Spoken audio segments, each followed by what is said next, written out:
attendees of Expo. I have a new episode of Mystery Science Theater 3000 to review, and it is none other than the final, at this point, final Gamera episode, Gamera versus Jiger. And this is from the recent season. I believe this is season 13. And let's see. This show, to dissect everything, we open up with Kinga and Pearl, and they decide to go off together and have like a little kind of like vacation. Let's just get out of this whole situation, just clear our heads and stuff like that. Best line in this little piece is Pearl is talking to her and trying to give her some advice, and Kinga interrupts and goes, "Yeah, Grandma, yeah, I know my test subjects are nice, but they're not Mike." And I always enjoy a Mike reference in this show. He's one of the few remaining figures from the previous series to not show up in this one. And there's been several times, like Jonah has referred to himself as not Mike once before, and that's kind of funny. The references are generally like, "Oh man, we suck compared to Mike." It's, I don't know, it's kind of funny. It's that kind of self-deprecating humor that I always enjoy. So we jump to the invention exchange, and Jonah, by the way, we open with Jonah and the bots. He is like reading to the bots one of those choose your own adventure books, which is always amusing, and it's kind of fun listening to millennials like kind of go off on these childhood memories with these books. And that's kind of funny. Like, "Oh, you get killed by spikes. Let's go the other way. Oh, you also get killed with spikes." But the invention exchange, we jump to Jonah, and he has something called a polygram. And it tells you if you've been lying about watching the most recent like popular TV shows, which I am afraid I would probably get caught on one of these things, so I do not want to be hooked up to one.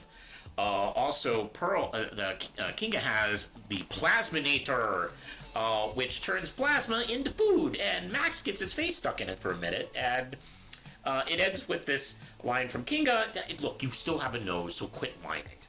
So, all right, we jump to the movie, and like I said, the plot is basically Gamera versus Jiger, and Expo is involved. And for those of you who don't know, Expo was a World's Fair in Japan back in 1970, and this whole movie is built around it, to the point where it feels kind of like a long extended commercial for it, just with Gamera and Jiger, and they fight in order to preserve the Expo. Anyway, yeah, it actually has me watching this and thinking, like, I kind of miss World's Fairs. World's Fairs are something that wasn't a thing after I was born, and I kind of look at these things and I kind of marvel at the scientific optimism that these things had, and I kind of could go for some of that right now about the future. And I don't know, maybe we could do one in the future, I don't know, but until then we have this stupid monster movie. So anyway, some of my favorite riffs on this, and I highlighted a few, are the actor who plays Cornjob in one of the other movies shows up as a different character, complete with the Hitler mustache, and Jonah and the bots all shout "Cornjob," and they call him Cornjob throughout the whole movie. It's kind of fun. It's kind of fun seeing this actor again. I didn't know he appeared in other Gamera films.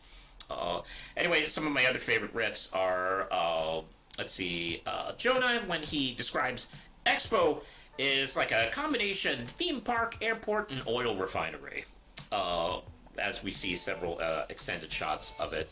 Tom has a line, its purpose remains...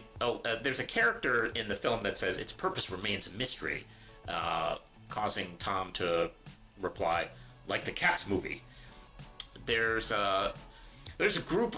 Oh, and then there's a scene where one of the characters is trying to warn the group of archaeologists trying to dig up the statue that eventually like wakes up the monster. And and he's like warning them, and they're trying to reassure him. And Tom has this line where he says, well, if there's one group that's always done no damage whatsoever to sacred objects, it's archaeologists. Then Crow has a line when they start to show up and dig up this ancient statue. It's like, it seems like a lovely day for some light colonization. Also, when Gamera shows up, the soldiers like start firing at him with rifles, and Jonah says, "Shoot that unkillable monster!" And then, of course, Jiger shows up and starts causing damage. He, uses a death ray that incinerates people, a little bit like War of the Worlds, where, it burns off their flesh and they're leaving skeletons.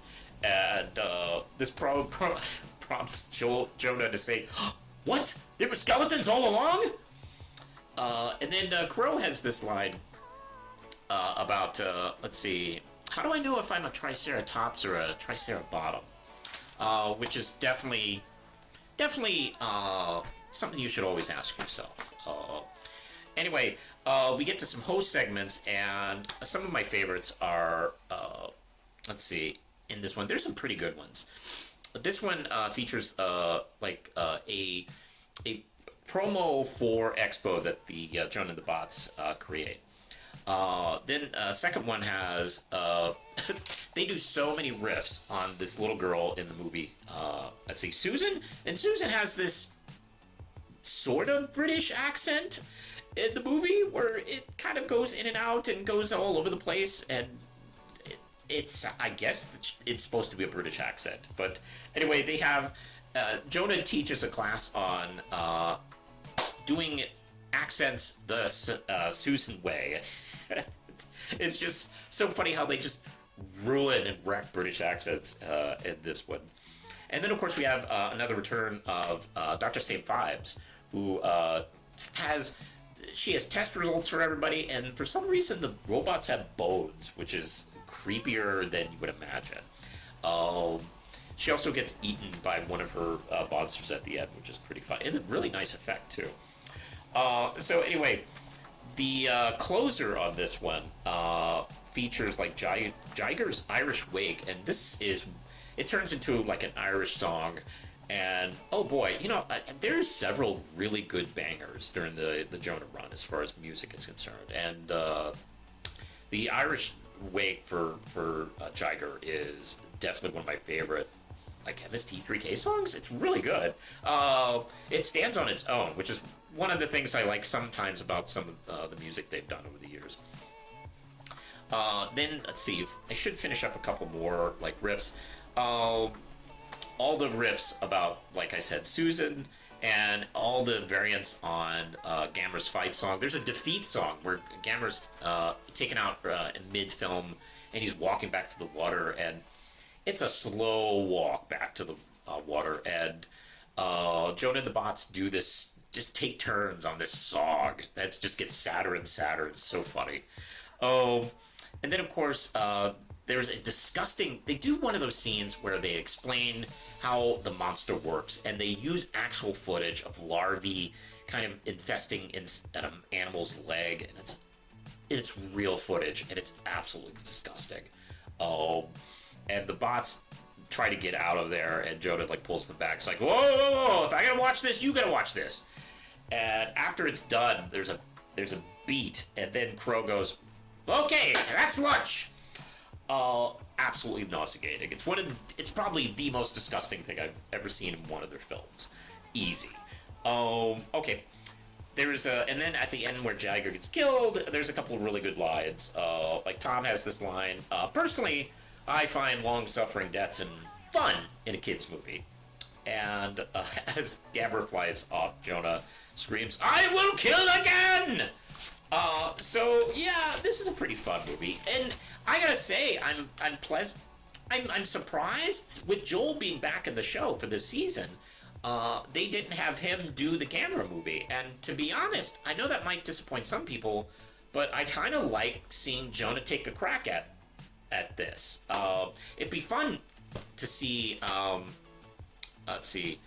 them keep going with another Gamera film. But anyway, I like seeing Jonah's take on the Gamera movie with his bots, and they have a fun. It's a fun movie, and it for better and for worse sets the tone for more of the future Gamera films. And it's not as goofy as the fourth one, Gamera versus Giron, but it's kind of getting there. It's kind of building, and you can definitely see it. And they have quite a bit of fun with this one. And, they're able to keep pace with this film. It really does, you can really do feel a lot of enthusiasm for the material on this one. And I think that's just what Gamera just does for the writers on this show.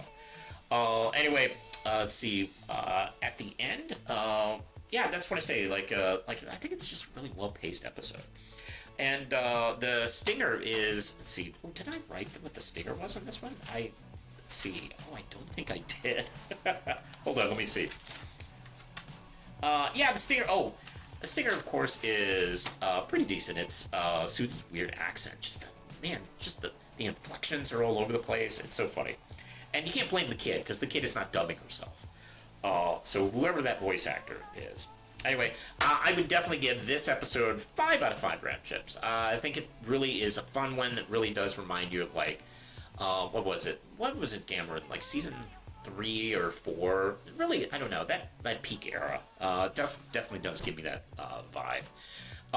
So, hey, what did you think of the Gamera versus Jiger episode? Let me know in the comments below. Do you have a favorite Gamera episode that they did? Let me know. Let me know if you have a favorite riff out of this episode, or riff in general, Gamera related. So you can click the notification bell, hit like and subscribe, and for all things Manos, you can find me all over the place. I'm on Facebook, Instagram, Tumblr, Blue Sky. You can support this channel and Manos Publishing at just $1 a month over at Patreon, and you can get to see some stuff early over there too, by the way. So, I think that's it. I'm gonna expo out of here, I guess. Push the button, Lindsay.